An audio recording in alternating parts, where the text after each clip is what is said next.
इसमें भारत के सभी आदिवासियों के, भारत में बताया जाता है कि संसार के सबसे ज़्यादा आदिवासी भारत में ही रहते हैं, जिनकी कुल आबादी 2011 की जनगणना के अनुसार लगभग 12 करोड़ है।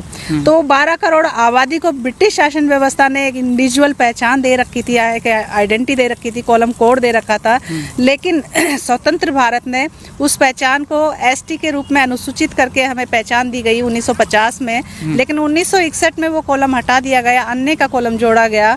लेकिन अब सुनने में आ रहा है कि अन्य का कॉलम भी हटा दिया गया।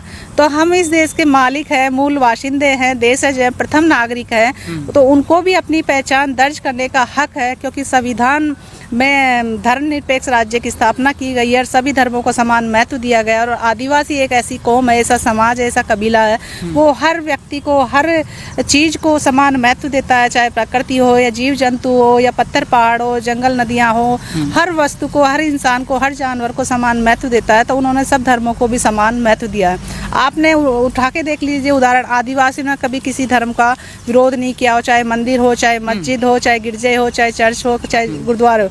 लेकिन आदिवासी आज अपनी पहचान के लिए कॉलम कोड मांग रहा है, तो आदिवासियों का विरोध क्यों हो रहा है? क्यों आरएसएस और बीजेपी और ये इतने शक्तिवाहिनी या धर्म संगठन क्यों विरोध में आ रहे हैं? क्यों मोहन भागवत बोल रहे हैं कि आदिवासियों को अपना धर्म कोड हिंदू लिखना चाहिए? क्यों योगी सरकार कहती है कि सभी मूल निवासी को हिंदू में ही डालना चाहिए? क्यों मतलब आरएसएस और बीजेपी इस तरीके के हथकंडे अपना रही है कि आदिवासियों का धर्मांतरण किया जाना चाहिए? तो मैं उन सरकार को भी कहना चाहूँगी कि हम आदिवासी हैं, हम अपनी मूल अवस्था में आज भी हैं। हजारों सालों में आपने हमारा धर्मांतरण किया, बहुत सारी चीज़ें बदली है, लेकिन आज भी हम अपनी मूल पहचान के साथ जीवित है, हमारा स्वाभिमान जीवित है। और ये ऐतिहासिक अवशेष इसकी गवाही दे रहे हैं। जगह जगह किले हैं, बावड़ियाँ हैं, महल है, कोर्ट है, सब जगह राज व्यवस्थाएँ थी।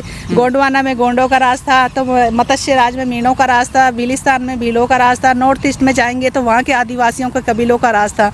और इसीलिए हमें संविधान में अनुसूची 5 और 6 विशेष राज्य के दर्जों के रूप में सिर्फ आदिवासियों को ही मिली है, न कि किसी और धर्म संप्रदाय को।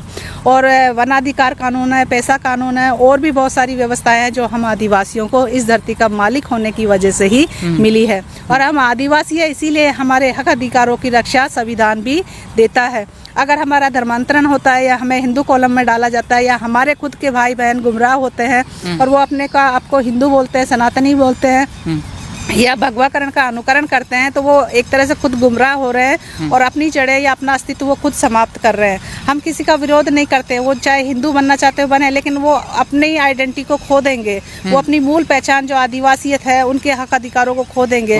उनके जो अधिकार है शिक्षा में, राजनीति में, या रोजगार में, या जमीन जायदाद, जंगल को बचाने में, वो सारे अधिकार उनसे छीन लिए जाएंगे। क्योंकि सरकार खुद कहेगी कि आप अपने आप को आदिवासी खुद नहीं मानते हैं और आप अपने आप को हिंदू मानते हैं, तो हिंदू होने के नाते आपको ऐसे कोई अधिकार नहीं मिलते हैं। जो जैसे देश जिस धारा पे चल रहा है, एक के राष्ट्र, एक भाषा और एक धर्म की थीम पे, तो वो एक धर्म होने का मतलब है हमारा अस्तित्व समाप्त करना। तो हम नहीं चाहते कि ये देश का मूल मालिक जो इस देश को बनाया है, व्यवस्था किया है, बताया जाता है संविधान में देश का जब निर्माण हुआ था तो सबसे ज़्यादा आदिवासी रियासतें उसमें शामिल हुई थी।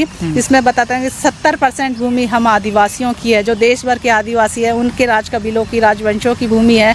तो हम अपनी पहचान के साथ एक स्थायी कॉलम कोड की मांग कर रहे हैं, ताकि हमारी अपनी पहचान और आने वाली पीढ़ियों की आदिवासियत की जो पहचान है, हमारे पुरखों के जो संघर्ष थे, जो बलिदान थे, उन्होंने जो मतलब इतने कठिन परिश्रम से हमारी पहचान को स्थापित करके हमें आदिवासी के रूप में दर्ज करवाया था या एसटी के रूप में दर्ज करवाया था, उस पहचान को हम आदिवासियत के रूप में, कॉलम कोड के रूप में सरकार से लेना चाहते हैं, ताकि हमारी पहचान स्थायी हो सके। क्योंकि संविधान में जो एसटी अनुसूचित किया गया है वो स्थायी नहीं है, वो कभी भी बदला जा सकता है। ऐसे बहुत सारे उदाहरण देखने को मिले कि कई जनजातियों को एसटी से बाहर निकाला गया।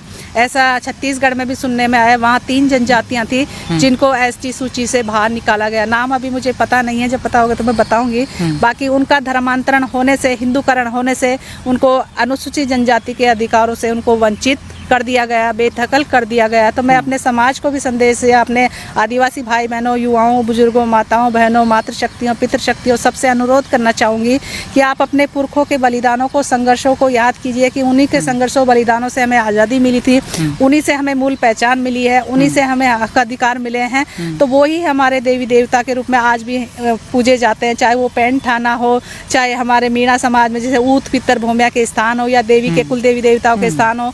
आज ये जो सिंबल आप देख रहे हैं, ये सिंबल हमारे बीना समुदाय में भी ये मातृशक्तियों के रूप में पूजा जाता है। और इसमें आप देख सकते हैं, इसमें जो वेशभूषा है वो आज गोंड उरांव में आज भी वैसे की वैसे ही है। वो छत्तीसगढ़ देख लीजिए, आप MP देख लीजिए, या झारखंड देख लीजिए, वहाँ पर महिलाएं मातृशक्तियाँ ऐसी ही वेशभूषा में थी। ये साथ ही क्यों है? ये 7 मातृशक्तियों के रूप में है। मतलब आदिवासियों में मातृसत्तात्मक व्यवस्था होती है, तो मातृशक्तियों को ही वर्चस्व देते हैं या उन्हीं का